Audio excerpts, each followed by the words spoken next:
Hello, hello, hello. Welcome in. It's Birds of a Feather podcast with your boy Q City. So, celebrating a 117 to 112 win against the Brooklyn Nets. Boy, this game got dicey toward the end.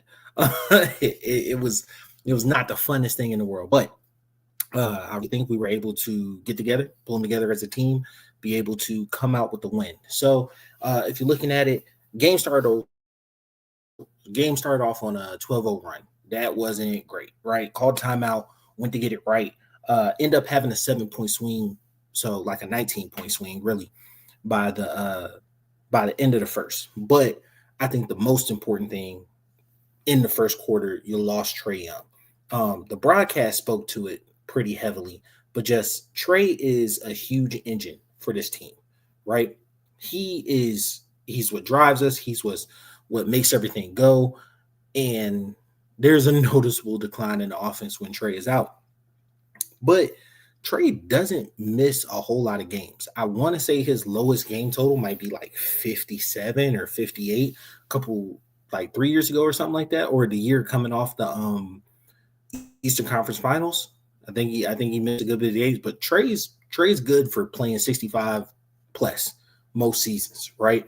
Um, and so he's tough, especially like I say as a little guy. Trey's taller than me, right? So like I'm 5'10". Trey's like 6'1", 6'2". So or 6 foot 6'1".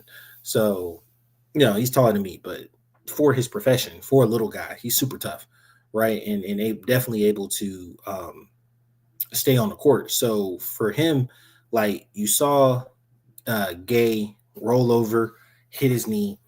It looked bad, right? It looked like hyperextension, a tear, million other things when you see that. Um, Trey flexed for a little bit, sat on the floor for a little bit. They called the timeout, got up, he walked all the way toward the end of the floor.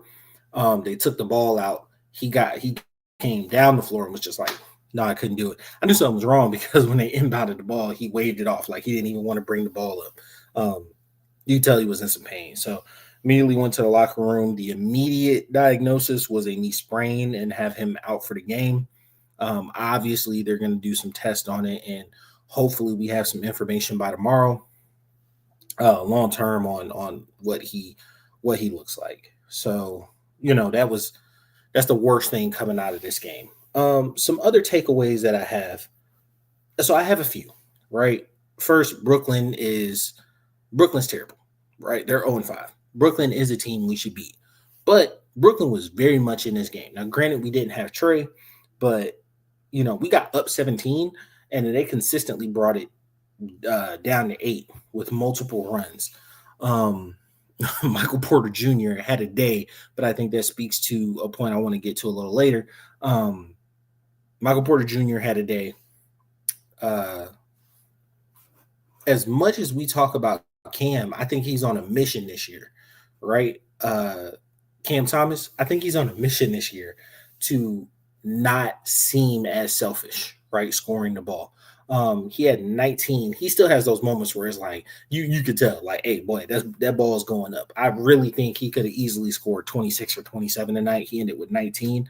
He only had 3 assists, but it wasn't because he wasn't passing the ball. But it's just watching basketball. When you watch basketball, it looks like he's passing the ball to prove a point, not passing the ball to pass the ball and be an offensive player, if that makes sense.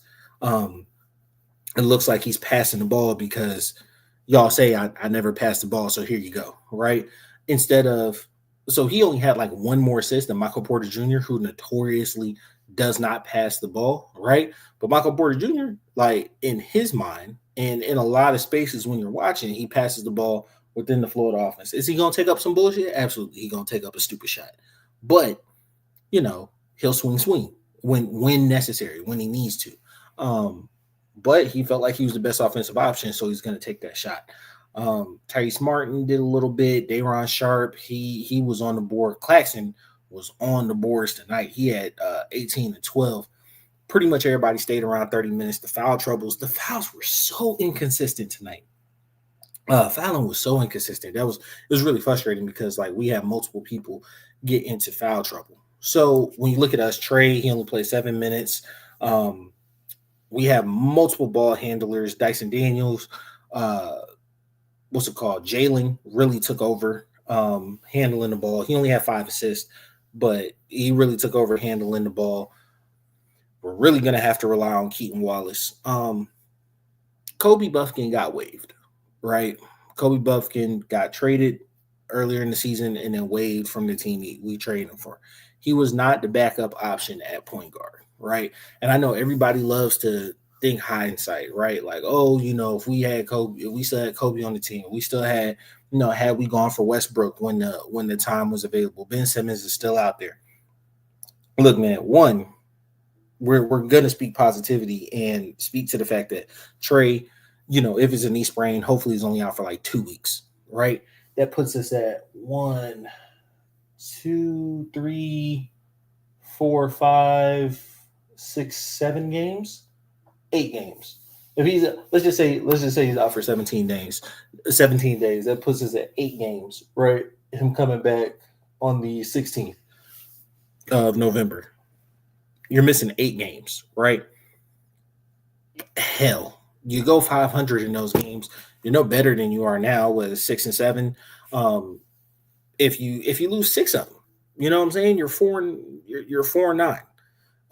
That's not a terrible hole to climb out of, right? Down, 5 games away from 500. Just you hope Trey's all right.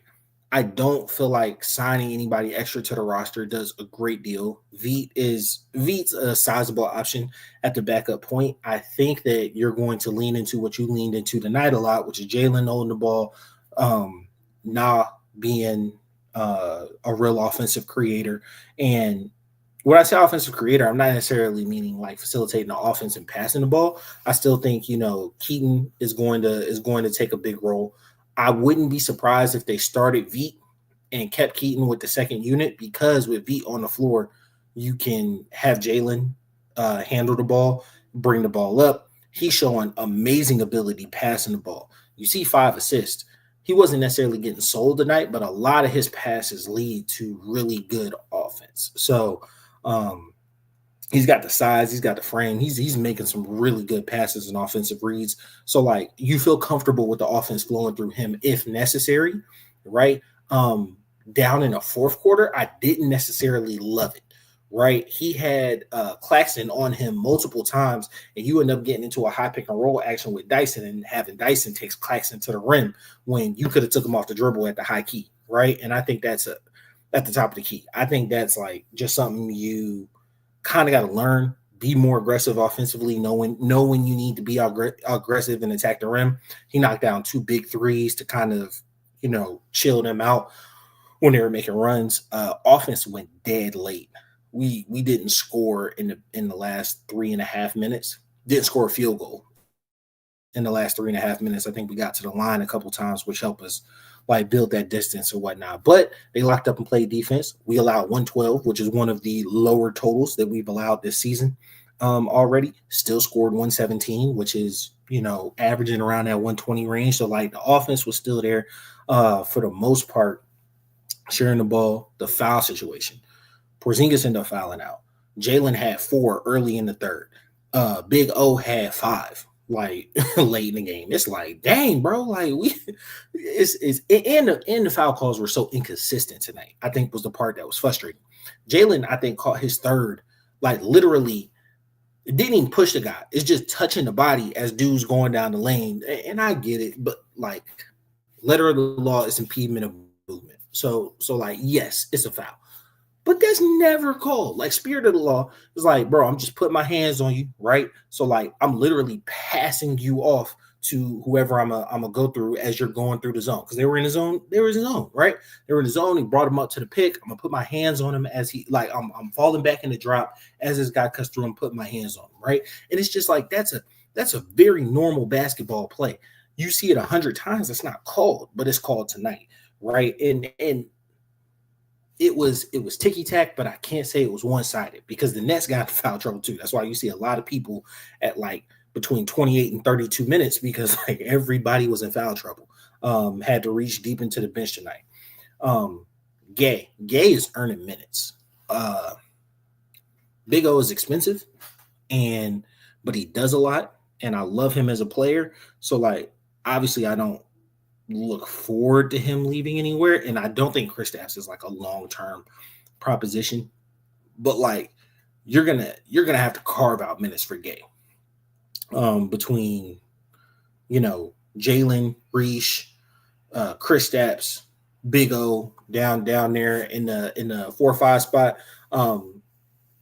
NAW, Nah, that's what I call him. You know what I'm saying? Nah, when he slides down the small ball moments, like Gay's got to touch the floor. He's at 14 minutes, but like, yeah, that's right around where you want him, 14 to 17 minutes, and they're impactful, right? He's running the floor, he's contesting shots, he get a little too much dip on his chip on the offensive end. I ain't gonna lie about it. Like he does kind of be feeling himself on the offensive end, but for the most part, he is a plus. He's a plus defender, and he's a plus lob threat. He works very well with Trey. Obviously, Trey not being there tonight kind of stymie things. All right, let's get to the lion's share of this, because I don't like these lives being too long, because if you've seen, I package them together at the end of the week, so you can get basically all the game recaps for the week. Seem to do pretty well numbers-wise, so love that you guys liked it. So I try to keep these around 10 to 15 minutes. What I'm going to get into, Zachary Richache. Richache, 28 points, or 28 minutes tonight, 8 points, 0 assists, 3 rebounds. This current iteration of this team. Oh, my bad. Before I get into him, I've been on Luke Kennard's ass. He did good tonight. I got to give him props, because I've been on his ass all the last 4 games. He did good tonight. No notes. He was aggressive with his shot. He definitely stepped up once Trey went out. Great game by him. Reesh is struggling. I'm not sure if it's a soft slump, if it's a current iteration of the team and the offense and the role that he's being asked to play, but he is struggling right now. First off, Michael Porter Jr. gave him a serious welcome to the NBA moment, was eating his lunch. Porter scored 32. I want to say like the first 21, 22 was on Reesh, bro, and they end up switching off and putting Dyson on him. Dyson got some work too, right? So it's like he was hot. It just is what it is, but you can tell he's struggling, like confidence-wise. His shot isn't there. He's not being aggressive toward the rim at all. His cuts are late. I'm really, really about what he's looking like in this offense. With these added pieces, he doesn't look good right now, and I'm not sure if it's a mental thing. I'm not sure if it's just an offensive thing. From what I saw last year, he gets himself going offensively by honing in on the defensive end, and I feel like tonight he was playing decent defense. Porter was just hot. I think he started off like 6 for 7. He was 7 for 9. At one point he was like 11 for 15. You know what I'm saying? And a lot of these are threes, tough shots, hands in your face. Like he works really hard on the defensive end that leads to like wide open opportunities. He's getting hustle buckets and whatnot, because it's not like he's getting a lot of plays called for him. You know what I'm saying? But like he couldn't really hone in on the defensive end tonight, and then your shots also not falling. When I do the Hawks pod tomorrow, I'll deep dive into a lot of these numbers with a lot of people. But like I really think he's struggling right now, and sad. But like with Trey out, maybe he takes on a bigger role, and then he can keep that moving forward. Because I hate to say it, this is what we saw with DeAndre, right? When we started adding a bunch of pieces to really support Trey, which is the main goal, right? Add these pieces to support Trey. Once we started doing that, we kind of saw Dre's moments, like his usage moments, go down, and then also injuries started to pile up. Real honed in on the defensive end, eventually relegated to the bench, got moved. I don't want to see that happen to Reesh. I think Reesh has a ton of talent. So we'll get into that a little bit more. I appreciate you guys. It's been your boy Q City. Follow me at Q City 11, but follow the page at BOAF Media on all social media platforms. Hit that bell so you know when we're going live. I appreciate you. It's been your boy Q City, and I'm out. Peace.